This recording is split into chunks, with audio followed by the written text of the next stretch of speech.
Hello, and thank you for having me. So glad to be here. Yeah, so I am Dale Trumbore. I am a composer and writer who lives in Azusa, California, which is 25 minutes-ish away from LA, depending on traffic. And yeah, I write a lot of choral music, a lot of vocal music, solo and ensemble, and I write for chamber ensembles and orchestra as well. I'm originally from New Jersey, but I've lived in LA now for going on 12 years, I think, which is Great. a while. Yeah, and I love it Yeah. here. Yeah, Yeah. I love the musical community here. It's a great place to be. Yeah, that's awesome. Well, we're going to talk about some of those things, but when I get started with these masterclass episodes, I always love to jump in with your intention. And I just ask my guests, what's an intention that you're keeping for your music practice, for your composition practice, for yourself right now? Yeah, so well, we're speaking at sort of the end, hopefully, of the pandemic. Maybe Yes. the end is in sight. We hope. Yes.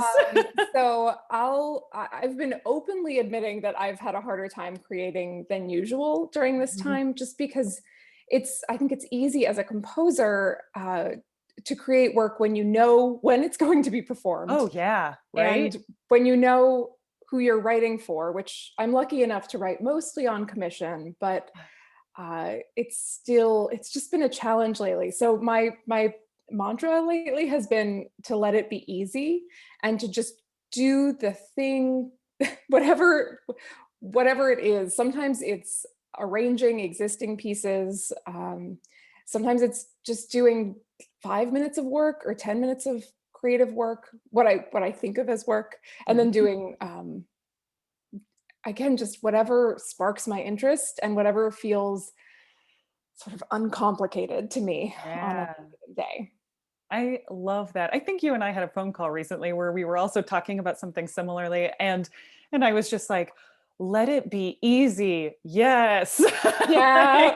Like, we can Mm. so get caught up in there's always opportunities, there's always things to do, there's always a checklist of things you could be doing, right? For any given side of your life. And I think that let it be easy is something that I've also been experiencing during, during this pandemic, but also during this part of my career, right? It's just Mhm. in general is um, where I might have been a little caught up in hustle and grind mentality Yes. in an earlier part of my life is that ease and flow might have replaced that. I'm wondering if you feel similarly to that with your let it be easy mantra. Yeah, exactly the same way, where for so much of my career, I think I've enjoyed in a way the sort of the pushing to get things to be to a Mhm. certain point and setting lots of goals and having really concrete ideas about where I want to go and what success would look like, having financial goals, all of those things. And obviously, again, that's been rocked a little bit by, Yeah. in an unpleasant way, by the pandemic. Um, but in general, I am now where I have wanted to be for so long. And that's a really great feeling, but it's also a confusing feeling sometimes. Yeah. I think if you're used to that hustle, that Yeah. applying for everything you're remotely eligible for, which I did for so long, Right, right. uh, and just sort of accepting like, okay, I'm in a new stage of my life. Where does that take me from here? Yeah. And I don't even have all the answers to that. I think I'm still very much trying to figure out uh, what success in the future looks like now that I make a full-time living from my composing. Yeah. I, have a reasonable amount of performances and score sales and commissions and everything lined up, usually lined up at least a year in advance, which Incredible. feels really great. And also it does require, I think, a sort of recalibration. Would you say that your goal setting practice has changed, or maybe how you think about goals? I'm so curious about the nuance of that, even maybe 10 years ago, where you were thinking about this time period of your life and you're like, okay, eyes on the prize. I'm going to get there. You know, I'm making my income from composing. I have, you know, all of these elements are kind of working together in what I consider my career. And I'm just curious if the practice itself has changed, or maybe how you think about your goals. Yeah, it's definitely changed. And again, I think it's a lot of movement from concrete things like, I want to work with this ensemble. Like, I know living in LA, the LA Master Chorale, who they're, you know, one of the best, if not the best chorus in the country. I'm biased because I love them. Shout out LA Master Chorale. Shout out to the Master Chorale. But they work with the LA Phil, and they're just so good. And for the longest time, I would go to their concerts and I'd be like, how can I, like, when, how? I just wanted that so badly. And now I've worked with them, I think 3, soon to be 4 or more times. I think maybe there's technically 4 concerts so far that we've done together.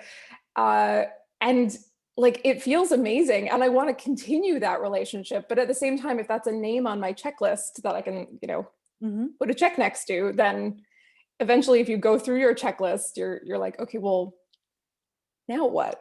Which is sort of what I've been feeling lately. So I know for me, that shifting and recalibration looks like thinking about the kind of projects that I want to be making now, and thinking about how those might change. So looking ahead to the next couple of years, I'm probably still going to be writing a lot of the like 3 to 5, 4 to 6 minute choral pieces that are sort of my bread and butter for my income and what I love doing too. It's that comes easily to me. But I just would love to write something for really big forces, like for chorus and orchestra, something that's longer. There's a lot of like album length projects that I'm dreaming of making, solo piano piece album for me to record, and a piece for a choir that got postponed due to the pandemic again. Like a broken record here, but but a piece for a concert length choral piece with audience participation in sort of a fun way, I hope, not an intimidating way for the audience. I mean, is it embargoed information, or can you give us a little like tell me a little bit more about the audience participation? Like what inspires you there? Yeah, so the piece is tentatively called A Calendar of Light. I think for a while I was calling it a calendar, what was it? Now I can't remember. So clearly the title should be A Calendar of Light. And the texts are by Barbara Crooker, who's a poet that I've worked with a bunch of times, but it's a calendar. So each movement, or there's actually, I think 2, sometimes 3 movements per short movements per season, per month. And then there are refrains that keep coming back. And so the audience will hear the choir sing them first and then sing them. And I did a little micro version of this in a piece called Returning, but I just love, it's so communal and magical. And it feels like, it's like that vibe some people find in church, but I'm so intrigued by like, how do we get that sense of community and like spirit and magic to get kind of woo in a secular way? Like, how do we create that? How can I create that as an artist? I love that. So I love that line of thinking.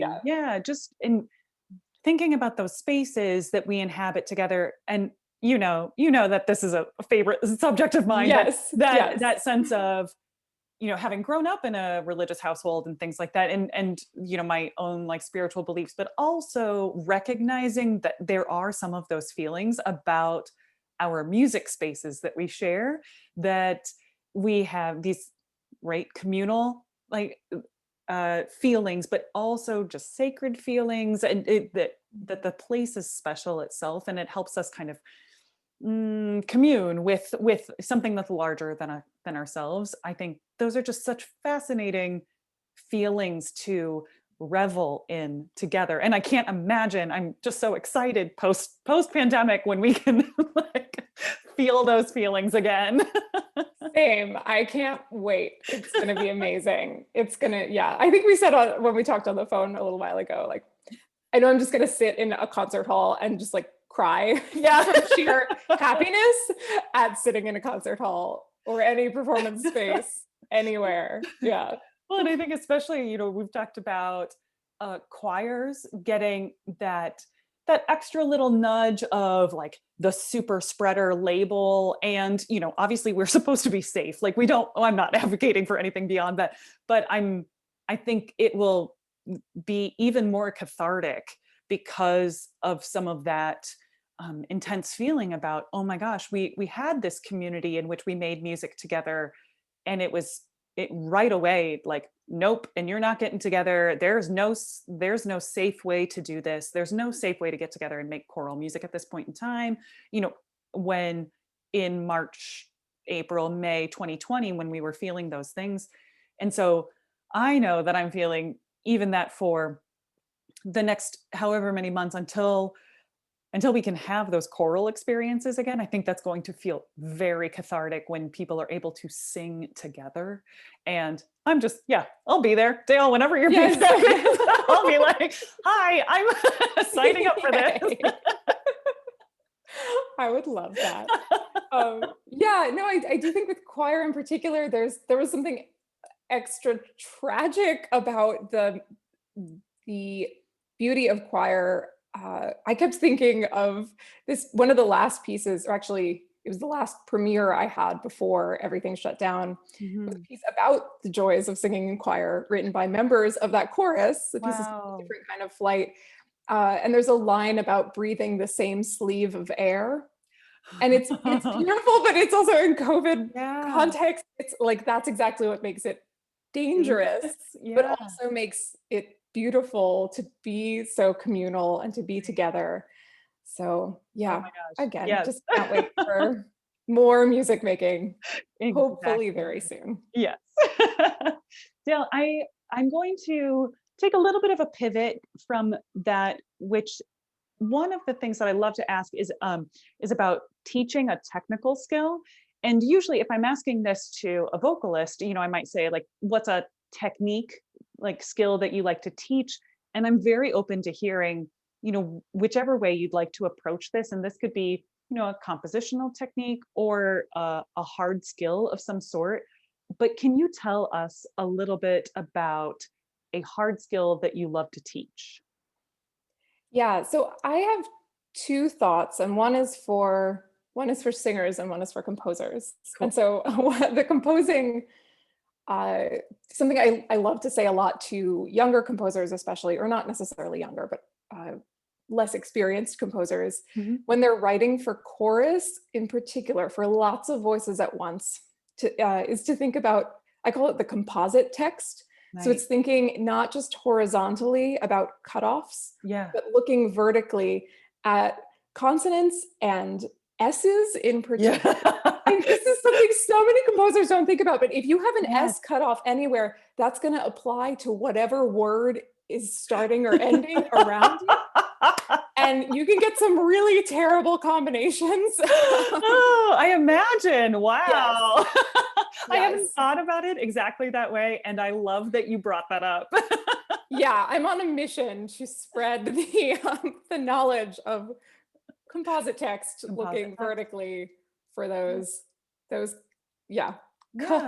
and just carry through. They cut through everything, and like lips becomes slips if you're if you're multiple lips, right? Like the S from the last one, then suddenly you're talking about, or you're singing about slipping and stuff. Lips. I don't know.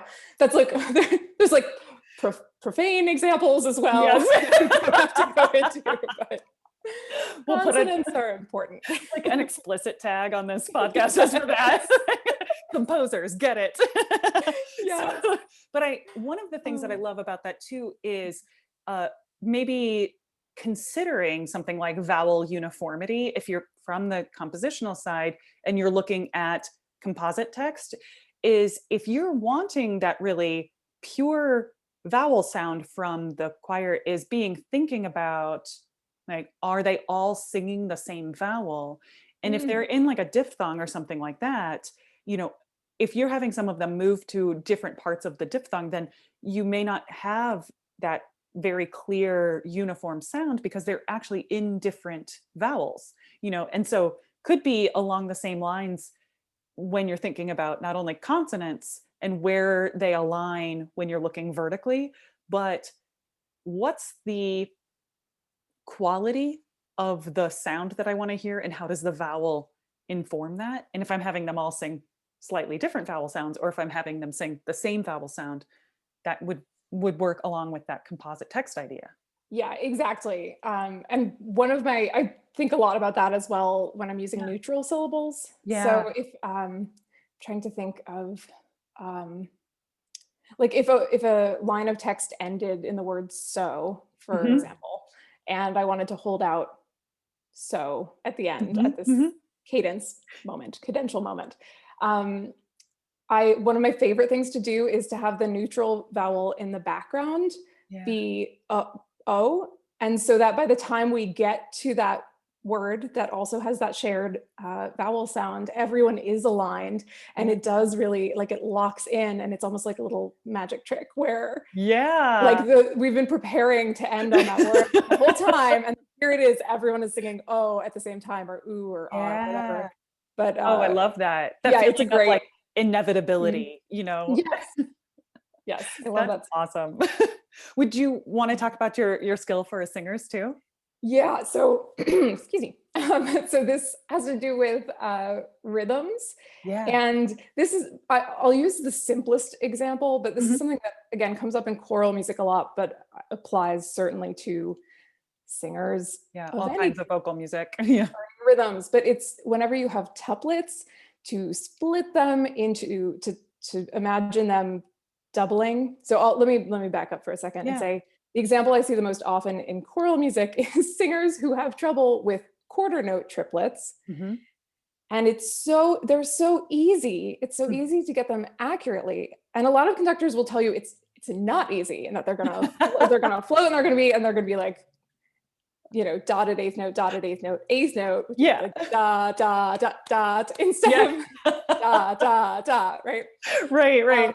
but if you just think of eighth note triplets, like da da da da da da, Yeah. and then tie them da da da da da da, right? Yeah.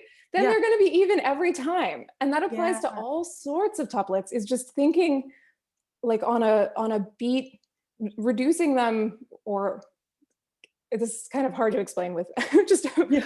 without, like, I want to draw a You wanna write it. make a little score. Yeah. Um, You're does like, that make "Everybody sense? grab a sheet of paper wherever you are right Yes. now, write out." No. Write But out some quarter note yeah. tuplets. Yeah, Yeah, that I think imagining that taking the smallest subdivision. unit. Yeah. Yes. Mhm. It's like math, it's like finding a common denominator. Yes. Not to make it super technical, but I really do think if you just find that inner pulse of the smaller subdivision of that, and then imagine ties, it's going to be even every time, and even the most intimidating tuplets become manageable, Yes. I Yes. think. I think so too. Yeah. Well, and just being able to understand, when I was working with very young, like beginning voice students, and we did a lot of like rhythmic learning and just understanding how we break these things down. And that ends up being kind of some missing steps sometimes. And Mm. too often, you know, um, any sort of musicians in their training are kind of taught certain aspects of rhythm, but then the other ones are like, just feel it like this, and so you're not actually sure, or certain rhythmic values get glossed over when you're teaching the how they actually function. So I think too many times both vocalists and instrumentalists end up getting information that's like, yeah, just do the tuplet, and you're like, uh-huh, yeah, I'm doing that, right? I'm doing the thing that everybody else is doing in this setting, without getting, they might have missed the building blocks of that. So when you break it down, you say, like, take that smallest unit and then double it, then and see the ties. That's really going to help you understand how to put these three even pulses, or however many pulses, even pulses, into one beat or two Yes. beats or The something same like goes that. for like 3 against 4, or Exactly. anything like that. Imagining the the greater context of the quarter notes or even the eighth notes, subdividing those into yes 12 and then adding ties or something. Like it sounds complicated. It sounds more complicated to say it out loud than it is to do it. And the magic of that is once you understand it once, then that sticks with you in a way that I think the little rhymes, like the past the goddamn gosh darn butter. I'm determined to curse. However, it's fine. It's totally fine. This is not this podcast. Apparently, this is a conversation between adults, and there might be adult language. Past the gosh darn butter. These rhymes that we're taught to like you said, to feel the rhythms, and it's so much. I think it serves you better in a lot of ways if you learn how to understand them and then apply them to whatever context they come up. And I will always get up on a soapbox and say that I think we can expect the same rhythmic fluency from musicians of all kinds, from singers that we expect from other musicians, right? Singers are musicians. Yes. We're all musicians. And there's no reason why someone who plays the clarinet has to be more rhythmically proficient than a singer. Like we just should all or is inherently more rhythmically proficient. Yes. That's another part that obviously as a new music devotee that I will jump up on my soapbox about time and time again. But I do love that you're pointing out that it's possible, and rhythmic learning is not that. It doesn't only come in one version. It doesn't only come in just feel these things. It also, you can break it down. You can look at it, you can look at it mathematically. You can learn these rhythmic values. I think, Dale, I don't know if you had this experience, but there were certain rhythmic values that I never ran into in my education time period. That I was then expected to sing later. Nested tuplets were just not a thing I ever did until post grad school. And so there were a lot of things that I was learning on my own. And I don't think that, this might be a little spicy, but I don't think that we should only gift that knowledge to percussionists, for example. I agree. Unsurprisingly. So I think it shouldn't just be like, oh, figure it out, but it's possible. And I think this is a good forum to share, that it's possible to learn rhythmic values and have more than just feel it be the, sorry, I'm making a lot of air quotes. Just feel it in air quotes be the baseline for how rhythmic learning is done. Yes. Although it's also fine, especially if you're premiering something, to admit to the composer that you just would like help on how if something's really tricky, if it has nested tuplets, which also it's helpful to start with the outer, like what's the biggest, like ignore the nest first, right? Ignore the nest. And then you put the nest back in. But yeah, just to ask for help. Yeah.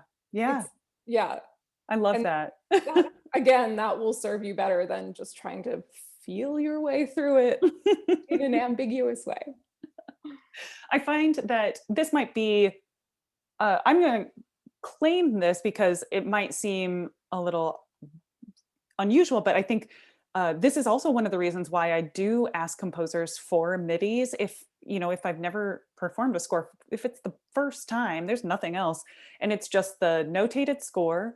And then if they do have a MIDI that they feel like they've listened to it and they're like, yeah, this is a general representation of these pitches and rhythms, like that's also one where I can double check if I'm interpreting something incorrectly, or if I might be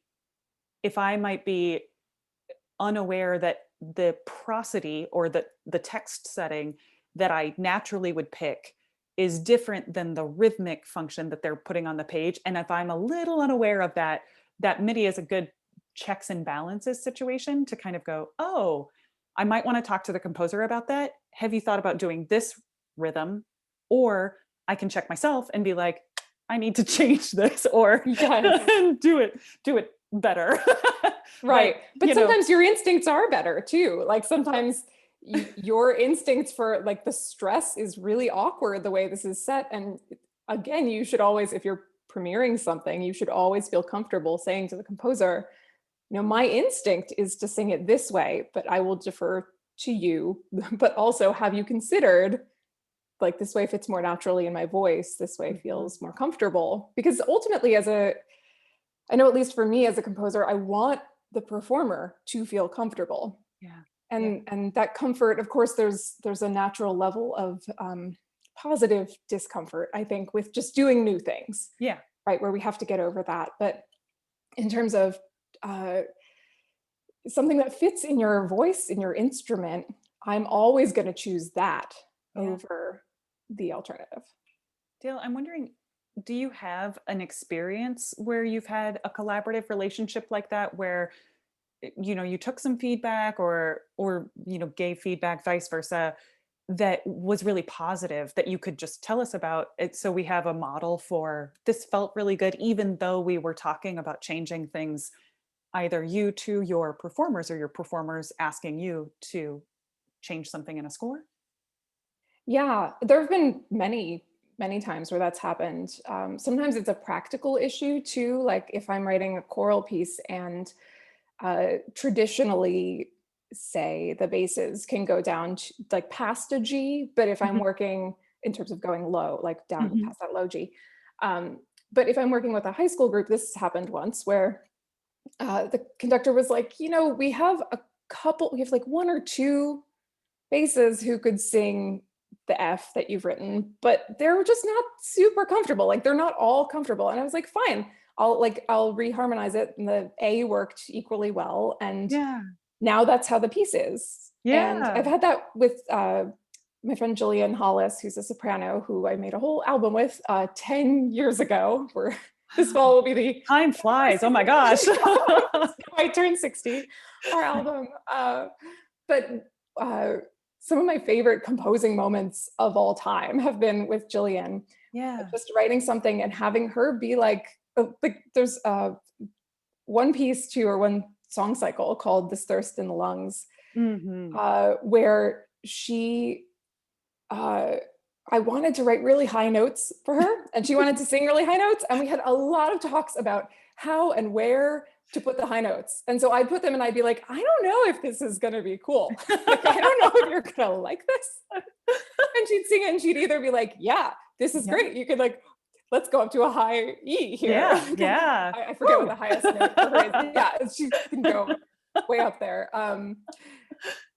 Or she'd be like, this is kind of awkward. And I'd be like, cool, okay, we're going to rewrite it and do that somewhere else or not at all. So, well, and I know it's never a bad thing. It's always a positive.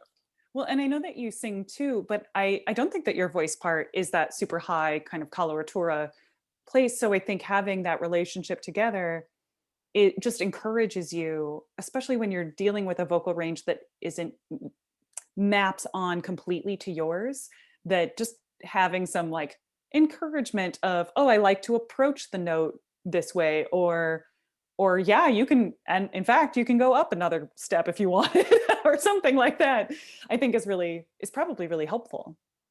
Yeah, it really is. And sometimes too, there's other things that composers don't think about as much, which is if like, especially with Passagia, with keeping singers in a range where they're okay passing through it, but if you keep them there for a really long time, they're not very happy. Composers don't necessarily know where that is for every specific voice type. Right. So that's where it's really helpful to work with a real person. And most performers too are so happy when a composer reaches out for advice. Like it's intimidating, I think, a little bit, especially if you don't know the person super well.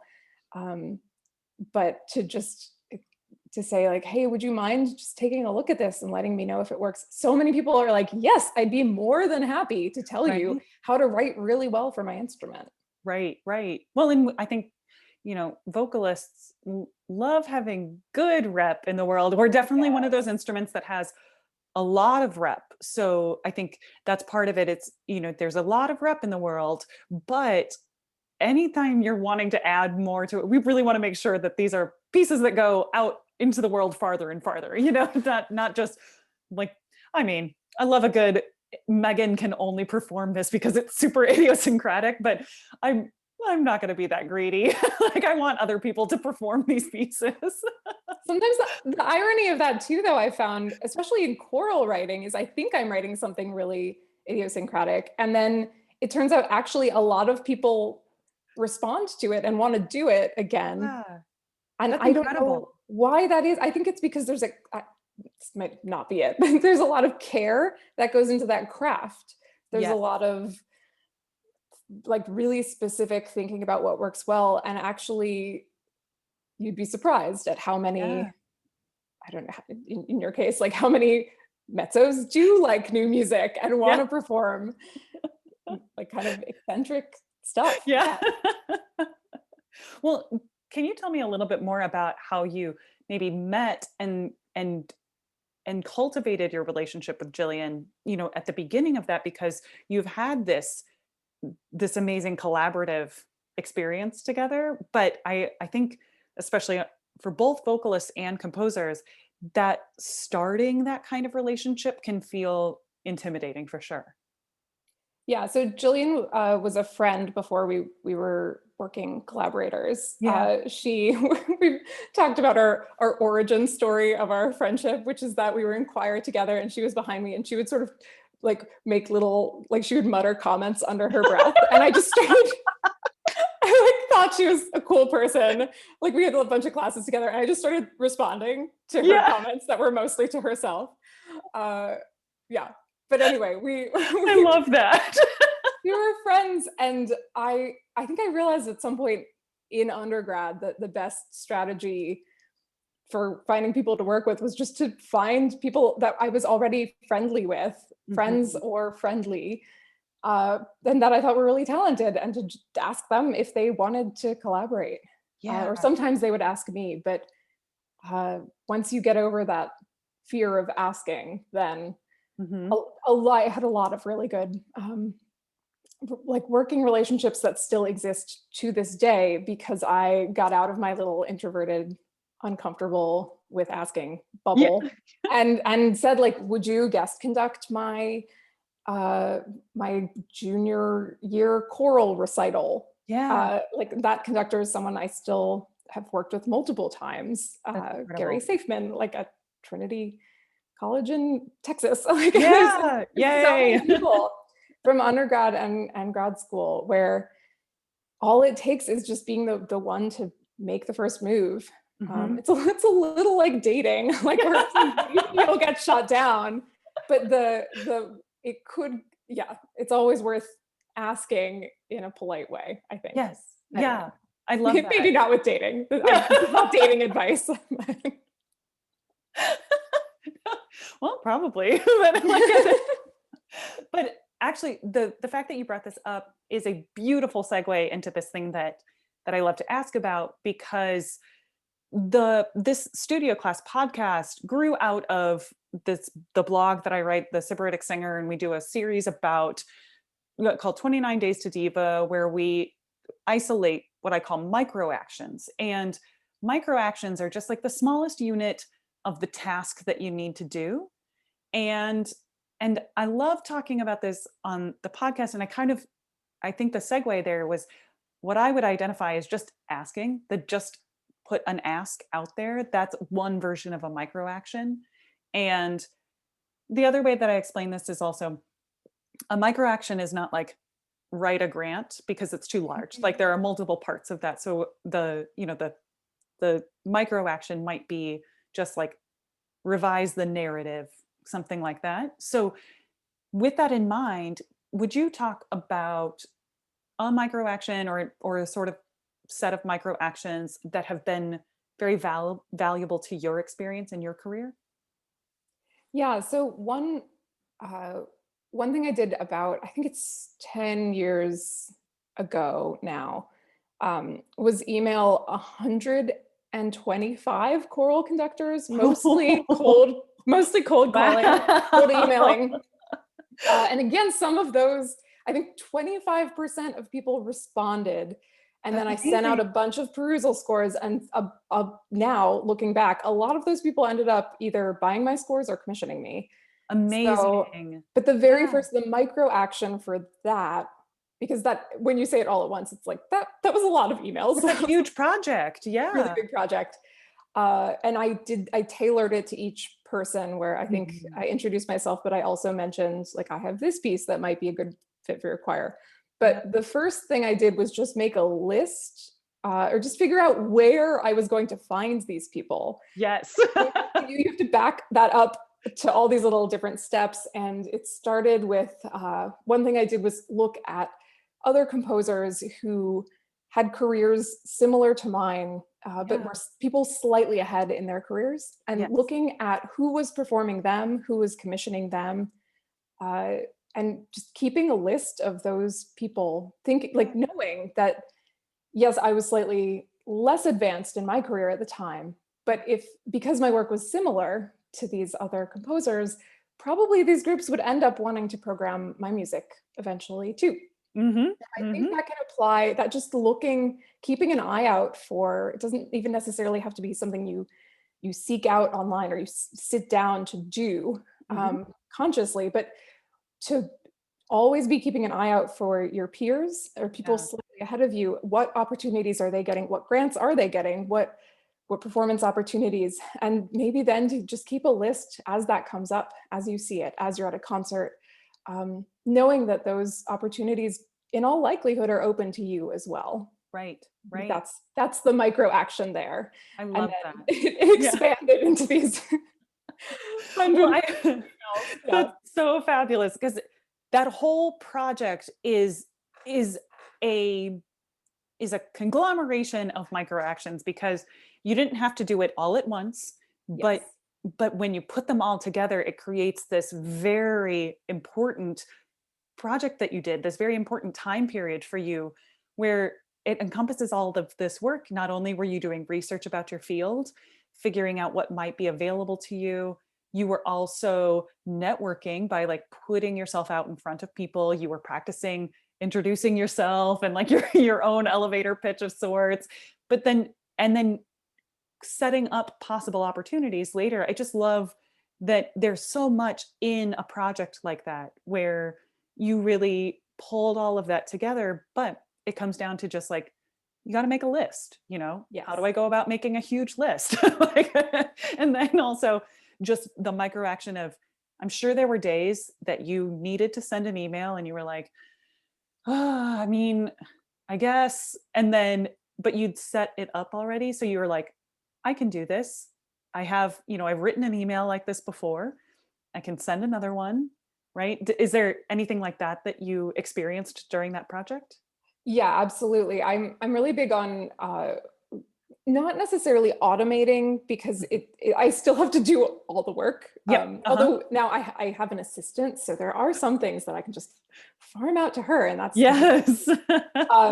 But in this case, I wrote all of those emails, right? And I Great. adjusted them slightly to each Mhm. person, but I still had a template and I had my list. And so it became less of, let me put myself out there and experience a lot of rejection, and more Mhm. just, let me fill in my template.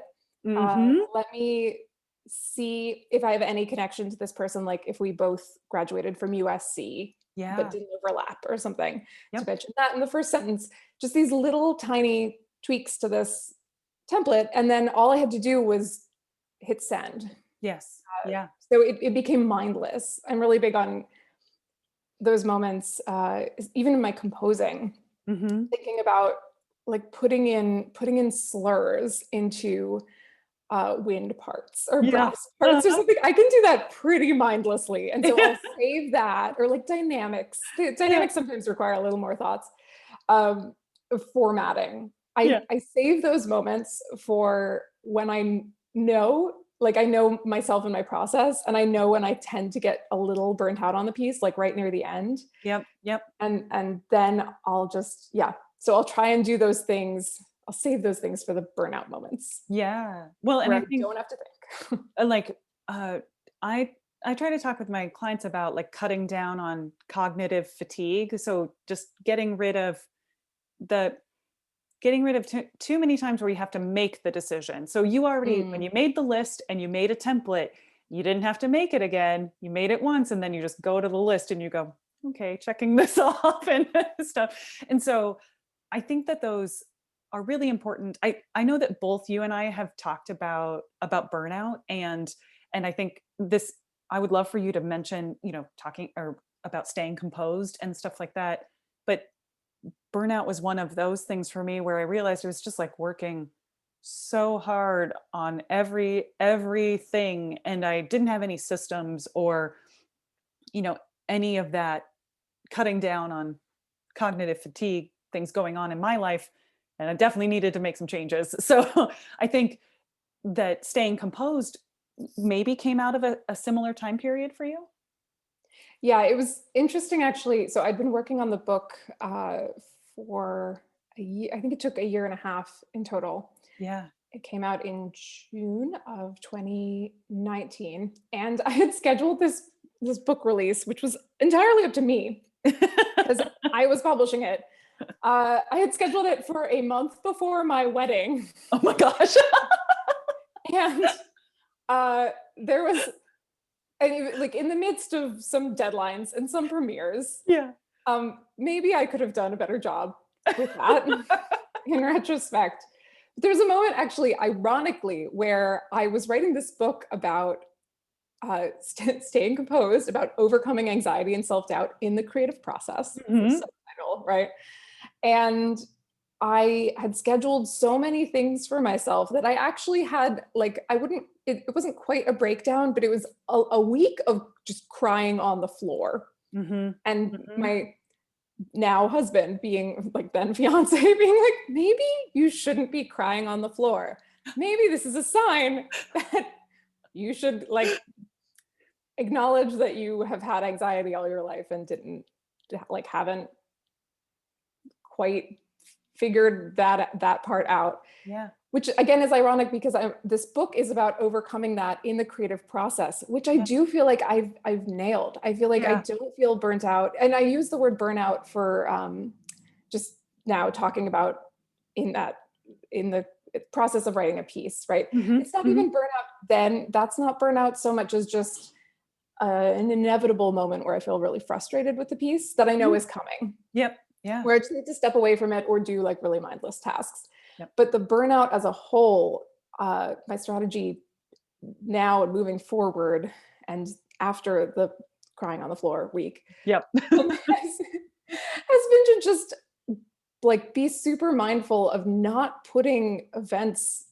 next to each other. Like I pay more attention to my body now because my body will physically break down if I try to do too much. I inevitably get a cold. Yep. Yeah. Like it's happened so many times in my life. Yeah. And I write about that in Staying Composed, how I've learned to acknowledge those moments. But it really is the worst moments for me where I am so anxious that I can't do anything. It's been because I put so many things around.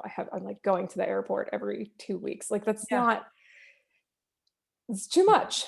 Yep. Too much. I was looking, I think last week, I scrolled back to see when something had happened in 2019.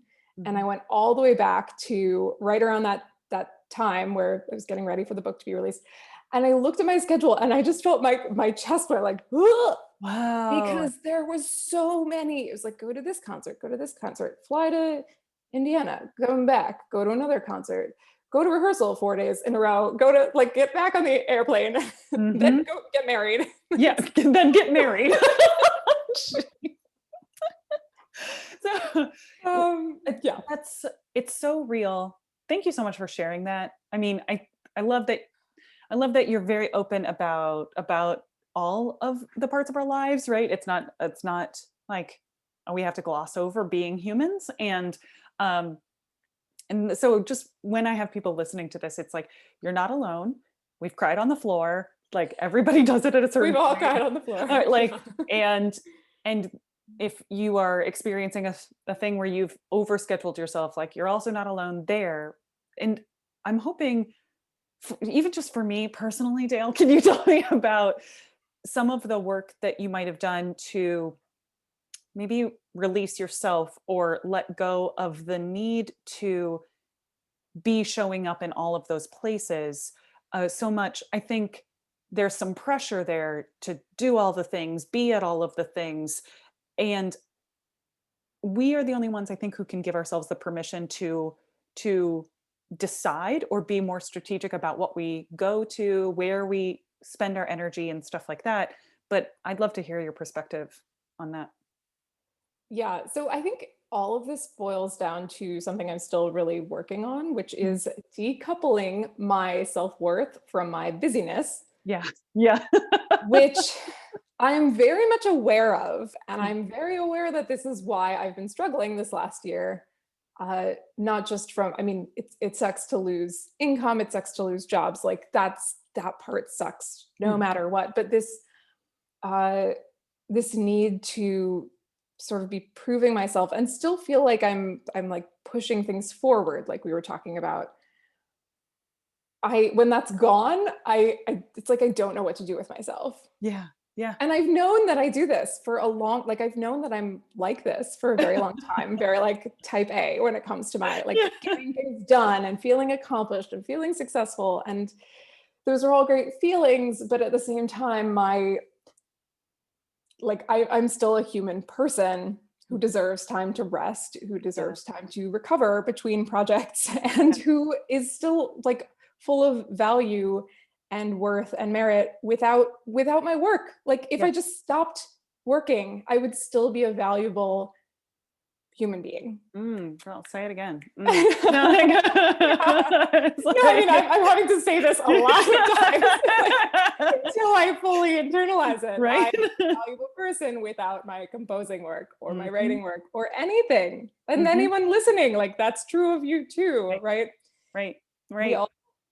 We're all worthy of time and rest and like feeling happy in our own bodies. That's a feeling we all deserve. Yes. Yeah. And it has nothing to do with how productive we are. But yes, so that's been the bigger struggle is Well, it's an accepting ongoing that. thing, right? Yeah. Yeah. Yeah. And both of those things coexist where you are, you're excited about where you are in your career. And at the same time, you can recognize that you're like, I'm working on some things. Yes. Still don't always get it the first go round on that, on that particular topic, but I'm practicing. And I think adopting a practicing mindset on so many things can be very healthy. Yes. Yes. And to think of it not as this changes, I was talking about how I changed the way I set goals too. And I think that's very much reflected in this, where it's just on the journey of being a creative person, how am I like, where do I feel fulfilled? Where do I feel happy? What kind of art do I want to be making, instead of I need to be earning X amount per year. I need to be. And those are good. I think like I wouldn't change the way I've been doing things aside from granting myself a little more grace and ease if I could in the past. But like all of that striving has served a purpose. But at the same time, now that I'm at a certain place in my career, I just think there's more room to relax. Yep. And I was going to say too, another thing I've learned, like an actual strategy I've learned for creating that space, has been to just ask people for more time and turn down things that don't give you like, most people are willing to see you as a human being if you ask for an extension. If you say, I canceled, I was supposed to fly to a premiere, the Crying on the Floor week. And I canceled it. It's the first time in my life I've canceled a premiere. I wrote about this for New Music Box too. Yeah, but I felt a lot of shame around that, around canceling and not. I think there were like, I forget how many composers were part of that project. There were like 8 composers or something, and I was the only one who wasn't there. At the same time, I was going, like, I made a doctor's appointment and went on anxiety medication for the first time, and that helped a lot more than getting on a plane to Indiana and crying on the floor in a hotel room. Serve anyone. Well, and I think one of the things in there that I love thinking about is there are moments we practice kind of pushing through in certain cases, and there are moments when you're practicing recognizing that it's better to maybe let something go. I don't know if that's the right way to say that particular experience, but to release that from your plan. You were like, I was going to do this plan. Sometimes it's more valuable to us to find a way to push yourself through it, right? You're kind of like, okay, nope, I really do care about the thing on the other side of this. And these feelings are temporary. It's okay. There are times where you're like, these feelings are much bigger than that. And they're not necessarily just temporary uncomfortability with whatever. And the thing on the other side of this is not more valuable than my mental health or my physical health. And I'm going to practice recognizing those things. Yes, Yeah. exactly. That's exactly it. Because I don't think that either one of us would disagree that being type A in those ways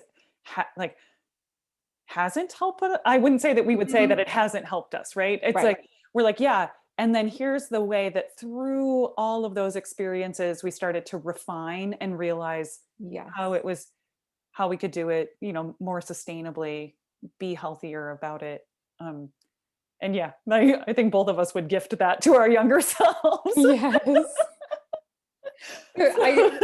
I still ask a question now too. That's especially when I'm looking at a to-do list, the question of, does this really need to be done today, right now? And so often the answer is no, for so much of it. No matter how much I'm like, well, this is due really soon and I have to work on it. But do you actually have to? Like, what will fall apart if you don't do this thing? And if it's nothing, then it's perfectly fine to take that off of your plate when you need it. And so often when I do that, then I come back the next day and then I'm ready to do the thing because I've given myself some time to just be. Yeah. I have one more kind of formal question for you, but I wanted to ask a follow-up question to what you just said about, you mentioned your assistant, but would you say that part of that, looking at your to-do list, has also included asking for help sometimes? Like being okay with, I don't have to do literally everything myself. I can ask somebody to be on my team for this. And I'm wondering if that's part of your experience. Yeah, and I've had trouble too giving up the reins a little bit to things. It's been very much like here, you're gonna start doing this, and then here's one task in updating my website, which I have done myself for many, many years and enjoy doing. And then, okay, maybe you can update a bunch of things on my website. I'll hand over those reins. And then should you be doing the PayPal invoices for something? You should do one. Okay, now you can do all of them. Yeah. It's been a gradual process with letting go of my need to. Well, and God bless your colleague for going along with that and being like, yes, yeah, I'm here for you. She's great. Melanie. Her name is Melanie. And she's wonderful. Yes. I love Melanie.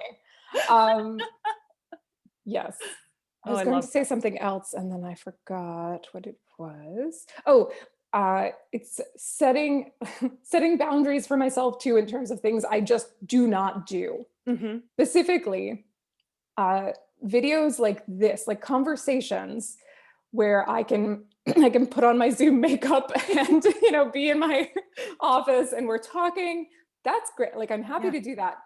If it's a pre-recorded video, I think we might have even talked about this on the phone. If it's a pre-recorded video, I don't have a need to have a studio set up with good, really good lighting, video lighting, video camera setup, anything. I just don't do pre-recorded videos. And there's been a lot of demand for that. I've had a bunch of choirs ask me, can you make an introduction?